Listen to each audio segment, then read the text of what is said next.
प्रभु यीशु मसीह के नाम में जय मसीह की।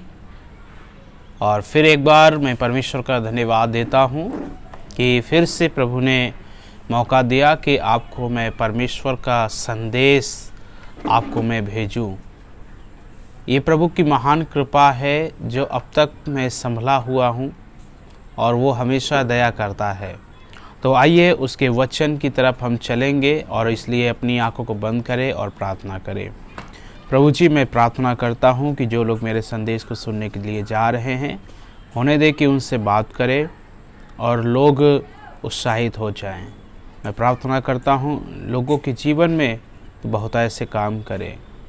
प्रभु जी, आज का संदेश मेरा सुन करके इन लोगों की ज़िंदगी बदलने पाए, ना कि ये वो संदेश सुन करके अनेक प्रकार की बात सोचे, बल्कि इनकी ज़िंदगी बदले और अपनी ज़िंदगी में अच्छे से तेरे वचन का पालन कर सके। ये प्रभु मेरी तुझसे प्रार्थना है, यीशु मसीह के नाम में मांगते हैं, आमीन। प्रभु का वचन इफिसियों की किताब और उसके 5 अध्याय और उसके 15 पद से हम पढ़ेंगे। और बहुत ही अच्छा वचन है। ये लिखा है, इसीलिए ध्यान से देखो कि कैसी चाल चलते हो, निर्बुद्धियों के समान नहीं पर बुद्धिमानों के समान चलो। अवसर को बहुमूल्य समझो क्योंकि दिन बुरे हैं, इस कारण निर्बुद्धि ना हो, पर ध्यान से समझो कि प्रभु की इच्छा क्या है। दाखरस से मतवाले ना बनो, क्योंकि इससे लुचपन होता है, पर आत्मा से परिपूर्ण होते जाओ और आपस में भजन और स्तुति गान और आत्मिक गीत गाया करो और अपने अपने मन में प्रभु के सामने गाते और कीर्तन करते रहो। जो परमेश्वर का वचन यहाँ पर कहता है, ये वचन खास तौर से आजकल के जवानों के लिए है। और आजकल के जवानों का जो ज़िंदगी है बहुत ही ज़्यादा गड़बड़ चल रही है। और जो जवान लोगों के विषय में परमेश्वर का वचन यहाँ पे बात करना चाहता है, वो बात इस प्रकार से करना चाहता है कि जवान कैसे अपनी ज़िंदगी को बना सकते हैं, कैसे अपने जवान अपने आप को संभाल सकते हैं। अक्सर हमारे पास कुछ ना कुछ चीज़ें होती हैं, जैसे कि उदाहरण के तौर पर मोबाइल में अक्सर हम लोग कुछ ऐप को रखते हैं और वो ऐप क्या हो जाते हैं, ज़्यादातर पुराने हो जाते हैं। और जब ऐप ज़्यादा पुराना हो जाता है तो जो मोबाइल है और उस ऐप को जब हम ओपन करते हैं मोबाइल के अंदर, तो वो ऑटोमेटिकली अपडेट करने के लिए मांगता है। क्या करने के लिए मांगता है? अपडेट करने के लिए। और ऐसे ही कई बार हम मसीह में अपनी ज़िंदगी को बिताते हैं, कई बार ये वचन हमें अपडेट होने के लिए कहता है कि हमें अपडेट होने की क्या है, ज़रूरत है। और यदि हम अपडेट नहीं होंगे तो हम क्या हो सकते हैं, ख़राब हो सकते हैं, हम हैंग हो सकते हैं, या हमारा पूरा बॉडी हैंग हो सकता है।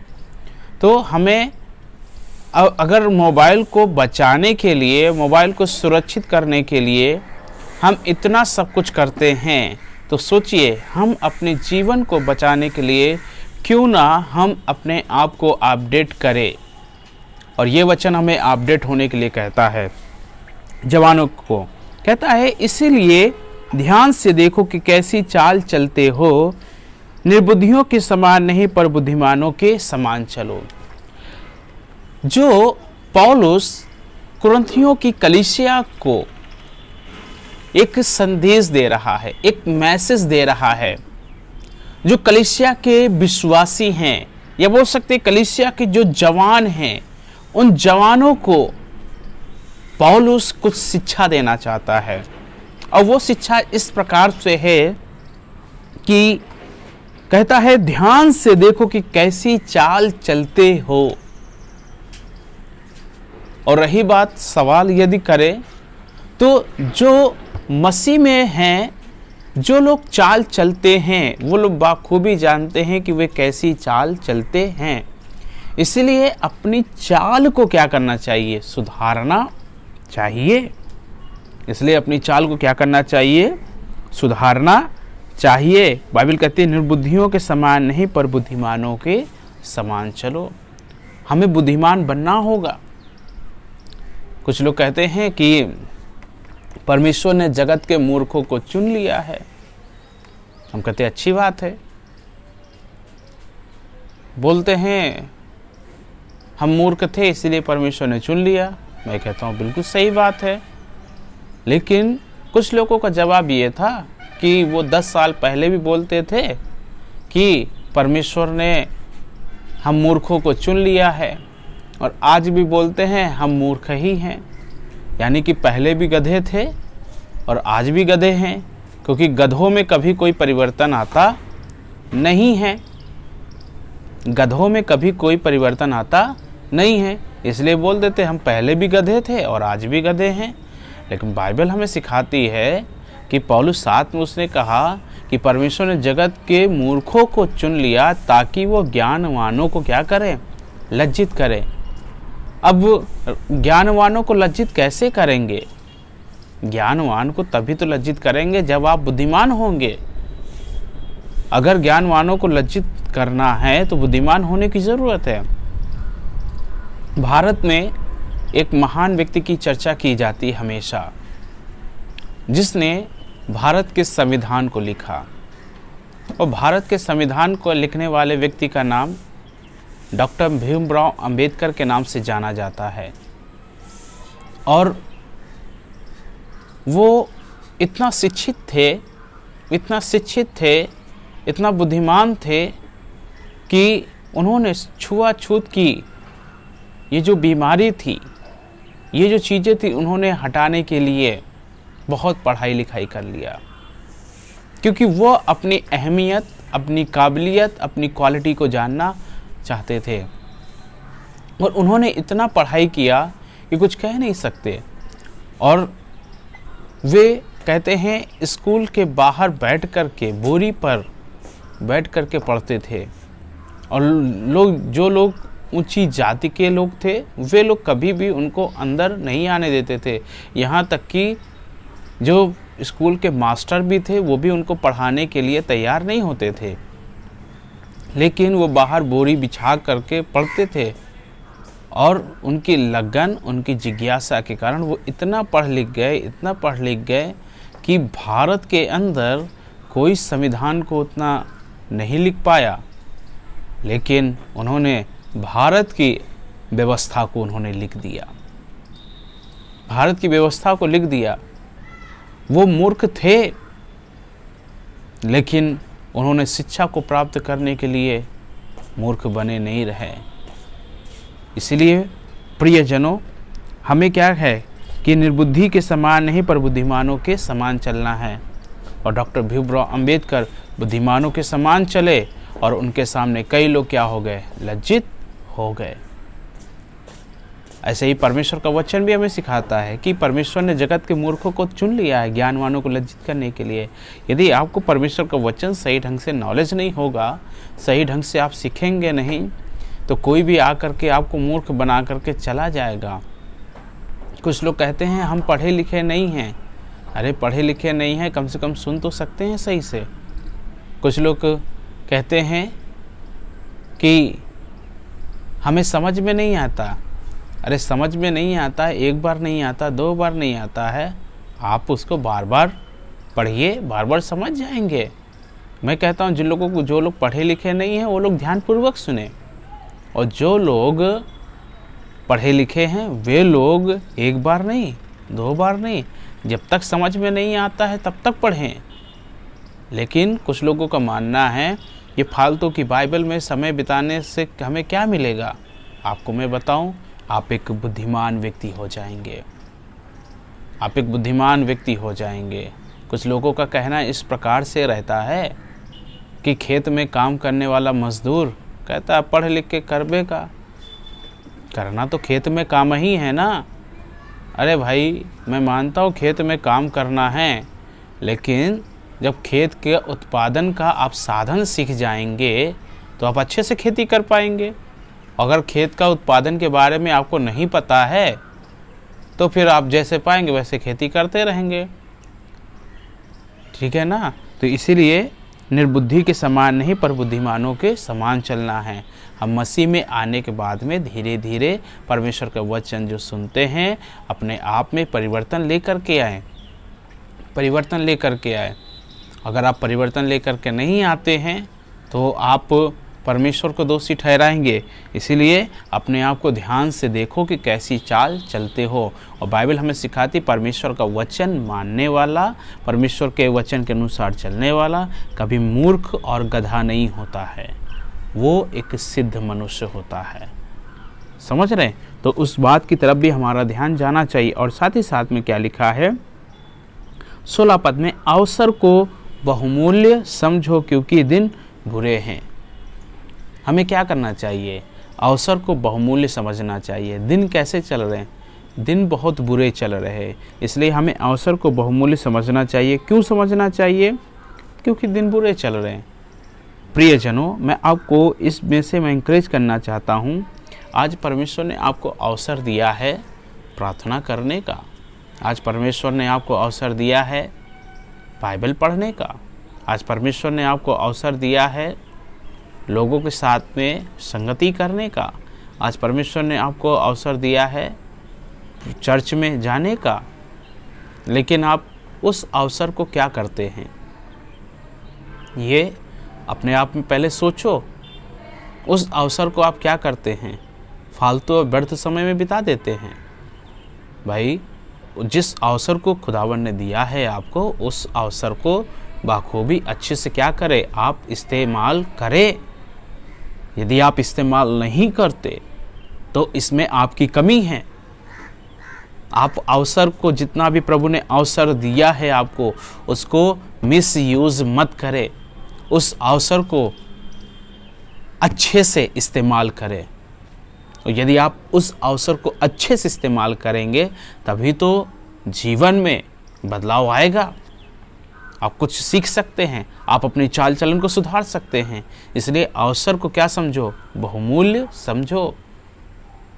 अवसर को बहुमूल्य समझो, ठीक है। अवसर को अपने हाथ से जाने ना दो। और कहता है 17 पद में, इस कारण निर्बुद्धि ना हो पर ध्यान से समझो कि प्रभु की इच्छा क्या है। हमें अवसर को भी बहुमूल्य समझना है और हमें ये भी समझना है कि प्रभु की इच्छा क्या है। आज चर्च में लोग आते हैं, प्रार्थना कराते हैं। कुछ भाई लोग ऐसे भी हैं, कुछ बहन लोग ऐसी भी हैं, कुछ आंटी भी ऐसी हैं, कुछ अंकल भी ऐसे हैं जो लोग अपने लाभ के निमित्त बात करते हैं। एक जगह पर मैं प्रचार कर रहा था। प्रचार करने के दौरान मैंने प्रचार किया, अच्छा प्रचार किया, लेकिन अंत में एक महिला आई और वो प्रार्थना कराने के लिए। क्यों प्रार्थना कराने के लिए आई? और मैंने उसको जो प्रचार किया था प्रार्थना के बारे में किया था, और फिर हाथ उठा करके मैंने सबके लिए एक साथ दुआ भी कर दी। लेकिन फिर भी वो बोलती है कि मेरे लिए प्रार्थना करिए पास्टर जी। अब ऐसे में क्या जवाब होगा? अब सोचिए, हमें ये समझना है कि प्रभु की इच्छा क्या है। यानी कि उन लोगों को क्या है, जो कुछ मैंने प्रचार किया, जो कुछ भी मैंने वचन बोला, वो वचन तो उनको कुछ भी समझ में नहीं आया। वो वचन वो सुनने के लिए तैयार ही नहीं। खाली उनको खाली एक मकसद था, मेरे शरीर में तकलीफ है, मेरी वो तकलीफ दूर हो जाए। एक बार की बात है, एक घर में मैं गया और उनके कई सालों से उनके बच्चे नहीं थे, और कुछ समय के बाद में उनके ऊपर दुष्ट आत्मा आई, खेल रही थी, परेशान कर रही थी। और मैं उनके घर पे गया और जा कर के उनको मैं सलाह दिया कि आप एक काम करिए, चर्च में जाइए, प्रार्थना करिए, तो प्रभु आपके जीवन में काम करेंगे। और पहले उस दिन मैं गया, मैंने प्रार्थना की और प्रभु जो उसके ऊपर दुष्ट आत्मा थी उससे वो स्वतंत्र हो गई लेडी। फिर उसके बाद में जब वो स्वतंत्र हो जाती है तो दूसरे दिन मैंने कहा कि आप चर्च में जाइए, तो वो लेडी कहती है, उस दिन तो वो चर्च में चली गई। फिर दूसरा सप्ताह आया, उसमें कहा कि चर्च चले जाओ। तो उस लेडीज़ ने क्या कहा कि मैंने तो मन रखने के लिए हम चले गए थे चर्च में। भाई किसका मन रखने के लिए गए थे? और मालूम है उस लेडी को अभी तक परमेश्वर ने क्या नहीं दिया? संतान नहीं मिली। क्यों नहीं मिली? क्योंकि उनकी केवल अपनी इच्छाएं थी।